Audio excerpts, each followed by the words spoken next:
My name is Lee, and at 20 years old, I came home for college break and found my stuff in trash bags on the porch.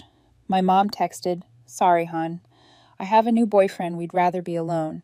I didn't protest. I did this instead. 2 weeks later, the police were handcuffing her.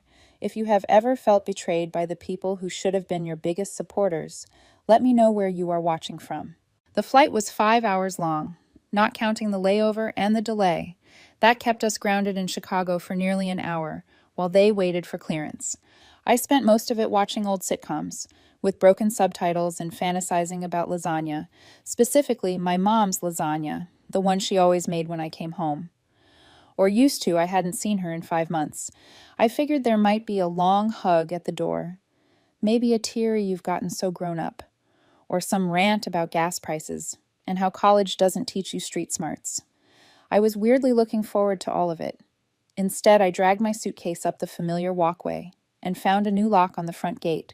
It looked shiny, too shiny, and my key didn't fit. I blinked, tried again, jiggled it, like. That was going to magically change the cut of the key. When that didn't work, I pulled out my phone and texted my mom, me. "Hey, I'm here." Gates locked, no answer. I rang the bell, waited. Knocked, waited again. Nothing. That's when I noticed the trash bags, 4 of them tied at the top, lined up along the porch like a chore half finished. I assumed she'd forgotten to take them out. I stepped around them carefully. Still no response. I called her cell, straight to voicemail. At this point, I figured she'd probably fallen asleep. Maybe she had work early. Maybe she went to the grocery store. Maybe, I don't know. Maybe I was being paranoid. I sat on the porch bench and scrolled Instagram, trying not to be annoyed after 20 minutes. I texted again, me mom, nothing. 5 minutes later, my phone buzzed.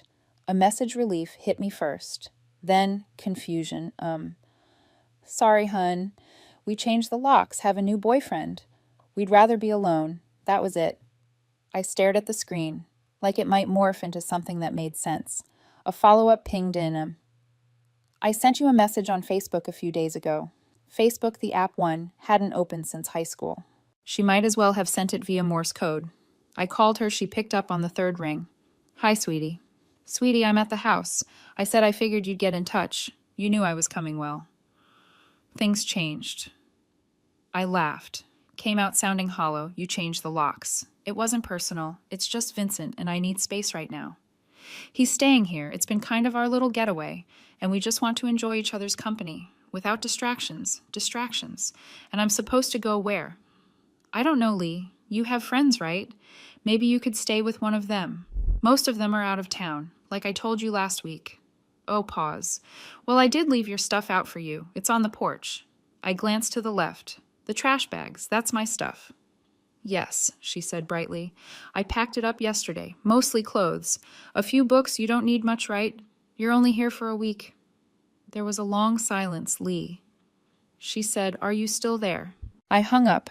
Then I got up and opened one of the bags. My hoodie, my sneakers, my framed photo from senior prom. Still cracked from the move to college. Everything smelled faintly like lavender, dryer sheets, and betrayal. I didn't cry, not then. I just stood there, holding a trash bag full of my own belongings, like I was about to haul it to the curb and donate myself to Goodwill. Eventually, I found a hostel, the kind with bunk beds peeling paint, and a front desk clerk who looked like he only worked nights. To avoid people, I checked in. Using the emergency card I kept tucked behind my ID, I showered in one of those coin-operated stalls. That blasts you with lukewarm water and makes you question your choices. Then I climbed into the lumpy bottom bunk, pulled the sheet over my head, and tried to pretend I was camping somewhere. Ironic the next morning. I went to check my college fund, just to see how long I could afford to be homeless. With dignity, the balance was 0. I refreshed the page, closed the tab, reopened it, still 0. The fund had been my lifeline. It came partially from my grandfather's inheritance, and partially from 3 years of tutoring rich kids who thought AP chemistry was the name of a boy band. I'd scrimped and saved and skipped every essential meal in high school to make that account grow, and it was gone. I just stared at the screen at the little $0.00, like it was taunting me. My hands went cold, and for the first time since I got back. I didn't feel angry, I felt scared. My mom has always believed in second chances, and third ones, and 15th, if the guy had nice teeth, and a halfway decent Spotify playlist. Growing up, it felt like every few months. There was a new man in our lives. New man, new rules. One wanted me to call him Dad. Another insisted I leave the room whenever he was watching TV. A third gave me unsolicited advice about my posture. That one didn't last long. Mom dumped him when he said the couch was ugly. It was a cycle she'd fall hard, rearrange our whole lives around whoever she was seeing, and when it inevitably fell apart, she'd swing in the opposite direction. No more men, she'd say. Just us girls, she'd binge watch old sitcoms with me, cook dinner every night, and act like a sitcom mom herself. For a few weeks, she'd cry. Sometimes ask me if I thought she was unlovable. Then, like clockwork, a new guy would appear, usually with a motorcycle or a deep V-neck. And suddenly we were back on the merry-go-round. By the time I hit high school, I'd stopped waiting for things to stabilize. I got a job at a local bookstore, then another one tutoring middle schoolers. I knew if I wanted to go to college, I'd have to get there myself. Mom always said she wished she could help, but between rent, groceries, and her deeply unfortunate taste in men, there was never anything left. What made it possible in the end was my grandfather. My mom's dad, he didn't say much, but he saw more than he let on. When he passed away during my junior year, he left me a college fund, $40,000 in a savings account set up in my name. I added about $8,000 of my own. Over the next year and a half, it was enough to cover my tuition and most living expenses if I stayed careful.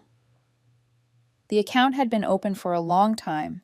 My mom had the password from when I was still a minor, and I never changed it as I trusted her, because I wanted to believe that deep down. She'd always be on my side. Spoiler, she wasn't.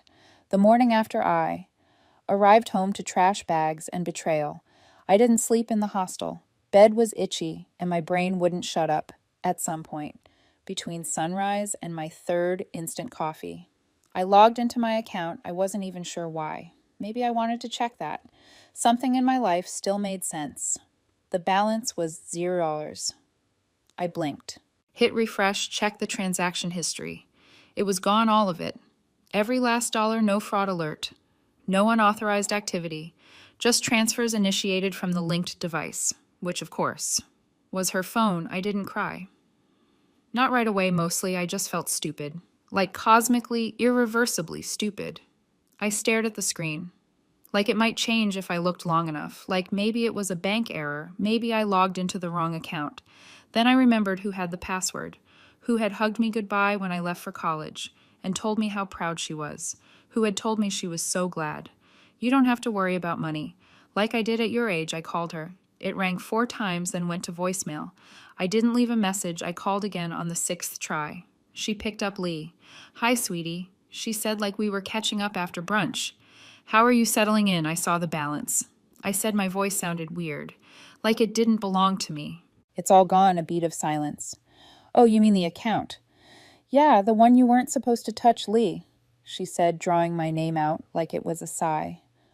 Don't be so dramatic, it's not gone. It's just tied up. What does that mean? Well, we used some of it for a little trip, just a short one. Vince had this incredible deal on a cruise. He used it for a vacation. Not just that, we're also renovating the kitchen. Needed work, and Vince's friend runs this amazing contracting business. He gave us a great price. And the value of the house will go way up. So really, Mom, what? That was my college fund. Grandpa left that for me, and I added my own money. I know, honey. But Vince is going to pay it back. All of it. He's just a little tied up right now, cash flow wise. Most of his money is in investments. You know how these things go. No, I said I don't, and I don't care. I want it back now, at least. You're being hysterical. I laughed, not because it was funny, because I couldn't believe she was doing this again. Spinning things, guilt-tripping, making it my fault for having boundaries. I'm being hysterical. You stole from me. Oh, please. That's such a strong word. I borrowed it. You didn't ask. I didn't think I needed to. You're my daughter. No. I'm an adult. That money was mine. You emptied the account without permission. That's theft. Her tone changed. Don't talk to me like that. I'll talk to you however I want. Because right now, you're not acting like a mother. You're acting like a thief. There was a long silence on the line. Finally, she said, fine. I'll talk to Vince. I'll send it back. Happy now? No. I'll be happy when it's in my account. Every cent you'll get it. She muttered, stop acting like the world is ending. And then she hung up. I sat on the edge of the hostel bed, phone still in my hand, screen gone black. My heart was pounding not just from rage, but from something deeper. Something colder. A line had been crossed. And I knew even then there was no going back. She'd made a choice. Now I had to make mine. I gave her 3 days, not because I believed her. Not really, but because, somewhere, deep in the fossil record of our relationship, was this little flicker of hope that maybe, for once, she'd do the right thing, without needing a full-blown meltdown to prompt it. For 3 days, I refreshed my bank account like it was a group chat, waiting to blow up nothing. I texted her once, any update. She replied, it's being handled. Whatever that meant on day 4. I asked again. This time she didn't reply. On day 5, I sent her a longer message. I need a timeline. I have bills. Rent, tuition. I need to know when the money is coming back. She left it on red, so, on day 6. I called. She picked up with that tone she always uses, when she knows she's in the wrong, but hasn't decided how to spin it yet. Lee, I'm literally in the middle of something. Hey, then I'll be quick. I need my money back. I've been patient. She sighed. I told you it's being handled. Vince said he'll take care of it when his next investment pays out. Did you actually ask him? Pause. We talked about it. Did you say Vince? I stole $48,000 from my daughter, and you need to pay her back. Or, did you just vaguely mention that you're short on cash? Silence, that's what I thought. I said, Lee, don't start with the drama. You have no idea how hard this year has been for me. You're right, I was too busy working 2 jobs and going to class full-time while saving every penny I had because I knew you couldn't help me. Oh my God, I wanted to help you, she said, voice rising. You think I enjoyed watching you scrape by. I cried every time I saw you, working those stupid shifts at the grocery store. You didn't say a word when you took the money. I didn't take it, she snapped. It was accessible. And it's not like I spent it on drugs or something. It was for the house and for us. Me and Vince, we're planning something beautiful. I laughed, actually laughed. You think this is funny? She snapped. No, I said. I think it's pathetic you didn't just spend my money. You spent Grandpa's money. He left for me, not you, not Vince. Her voice dropped. I'm your mother, Lee, and I'm the one. Who has to figure out how to stay in school now? You don't understand how complicated this is. If you just trust me, know what? No, Mom. I'm not trusting you. I'm done trusting you. She was quiet for a long moment. Then she said, you'd really do this to me. After everything I've done for you. I raised you, I gave up everything. And then you threw it away. For a man who's probably already planning his next beautiful renovation with someone else's money. Lee, I'm going to the police. She laughed. You are not serious. I am. You're going to report your own mother. Yes. Oh, my God, you are so ungrateful. No, I'm just tired of playing the fool.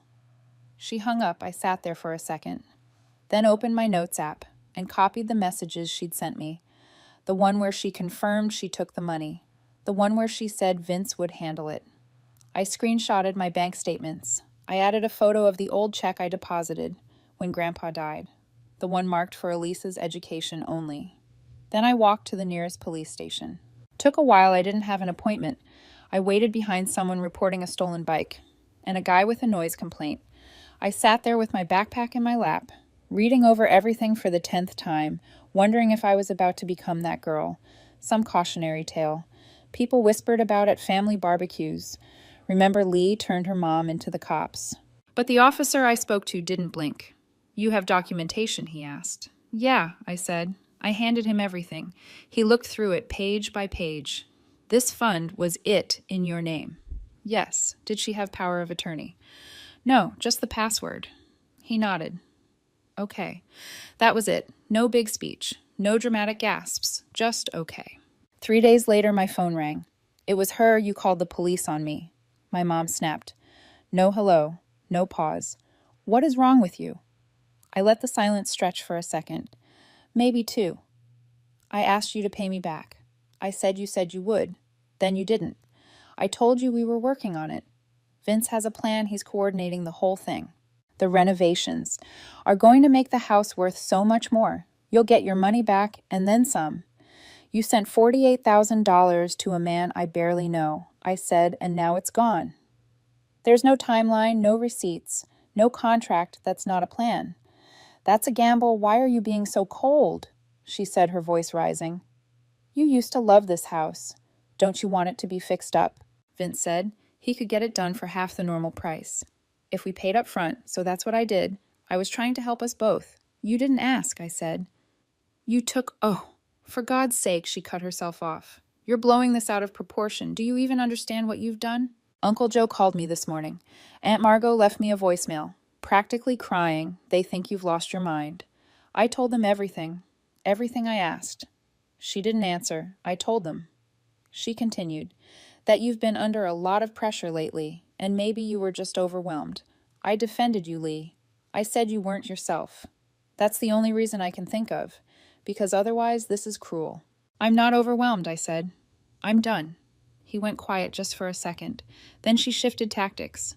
You're really going to make me go through a legal investigation, she asked, over money that's already being handled. It's not being handled, I said. It's being brushed under a rug.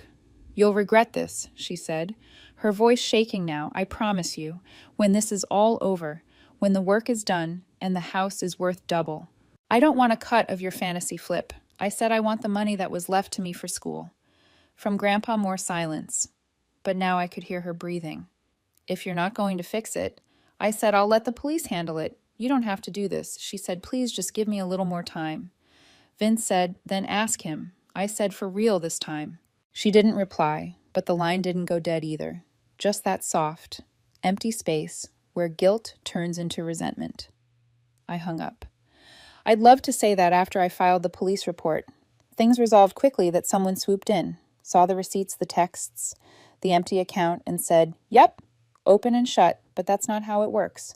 At least not for people like me, who don't have lawyers on speed dial, or a family name that carries weight. Still, the report kicked off an investigation, a very real one, and that's when things started unraveling, according to my aunt, who heard it from a neighbor who read it on Facebook, where my mother was very not subtle. The police didn't just show up. They showed up while she was getting ready for a wine and charcuterie night. With Vince, that's what she called it. I call it Thursday. They wanted to ask questions. Standard stuff. She could have cooperated. He could have played it cool. But instead she got indignant, accused them of ruining her evening, told them her daughter was being hysterical, over a few dollars, and in a moment of absolute genius, threatened to sue the department for harassment, which is apparently what triggered the handcuffs. They didn't arrest her. They didn't charge her that night, but they did cuff her for safety, while they confirmed her identity and collected statements, and according to her tearful voicemail the next day, the humiliation was unbearable, which, of course, was the point of the voicemail, not to apologize, not to explain, but to make me feel guilty. She said, do you know what it's like to be treated like a criminal in front of your boyfriend? She didn't mention draining my college fund or lying or telling me to sleep on the sidewalk, like it was a minor inconvenience. Just, the trauma of the handcuffs. I didn't respond, so she escalated. She started calling family members, ones we hadn't seen in years, old cousins, second aunts, a niece of my late grandfather, who once sent me a Christmas card with the wrong name. They started reaching out to me, some gently, some not so gently. She's your mother, you only have one. She's been through so much. I thought about ignoring it, but then I realized silence lets people fill in their own story. So I told the truth, not dramatically, not in caps lock, just clearly. I posted a single message in the extended family group chat. I included screenshots of her text, a bank statement, a few dates, no commentary, just the facts. And that was enough. A few relatives messaged privately, said they'd had their own issues. With her, said they believed me. One cousin even admitted she remembered a weird comment from Vince about real equating family assets, like we were all shareholders in a sitcom trust fund. Eventually, the noise quieted, not because everyone agreed, but because the ones who mattered had heard enough. That's when the official letter arrived. She had to repay the money or face charges. I didn't gloat, I didn't celebrate. I just waited. I wish that had been the end. I wish she had just repaid me the money, and that was it. But it was far from over. She stalled, said she was working on it, said Vince would come through soon, said maybe we could meet halfway. I didn't respond a week later. She stopped bringing up Vince entirely, which is how I knew something was wrong. Eventually, it came out. First in a teary voicemail, then in a chain of rambling texts. That read like a confession. And a breakup letter rolled into one. Vince was gone. He'd taken the renovation money with him. There were no permits, no contractors, no receipts. The company he claimed to be working with didn't exist. The friend who handled the permits had a disconnected number. She even found out the name he gave her. Might not have been real. She paid him nearly $40,000 for a dream remodel. That never started, he vanished. Before they could so much as knock down a wall. And suddenly she wasn't just embarrassed. She was broke and alone. She didn't tell me all that directly. Of course she sent me a meme about betrayal, followed by a "Can we talk" text. At 2 a.m. When I didn't answer, she sent a voice message sobbing. I didn't know. I thought he loved me. I thought we were building something together. But by then I was done being the safety net. She tried to get a loan, but her freelance career and mountain of credit card debt made that impossible eventually. She did the only thing she could. She remortgaged the house. A bad loan, high interest. Terrible terms. I almost felt sorry for her. Until I remembered that I hadn't asked for revenge. Just a refund. She sent me $20,000 up front. The rest would come in installments. Enforced, documented. Fast forward 2 months, the payment's coming now. Not from her directly. She set up a third-party service, probably to avoid having to type my name. They land on the same day every month. Like rent, I use them to cover my books, my groceries, my future. She doesn't call anymore, no voicemails, no chain texts, no surprise memes about forgiveness. I think she knows it wouldn't work. According to my aunt, the renovation never started. Vince was a ghost, the money's gone. She's stuck with a predatory mortgage, a gutted living room, and no one left to blame but herself. Sometimes. I wonder what her version of the story sounds like. Maybe I'm the ungrateful daughter. Maybe he was her last shot at love. Maybe she's the victim. But I stopped rewriting her story for her. I'm not her backup anymore. Not her therapist, not her excuse. Just her creditor, and this time, she doesn't get to pay in guilt. Only dollars. Sometimes I wonder if I was too harsh. I mean, I didn't scream. I didn't drag her name through the mud. I just set a boundary and stuck to it. But part of me still wonders, should I have shown more grace, more softness, or did I finally do what needed to be done? What do you think? Did I do the right thing, or did I go too far? Let me know in the comments. And if you want more stories like this, don't forget to subscribe and hit the notification bell.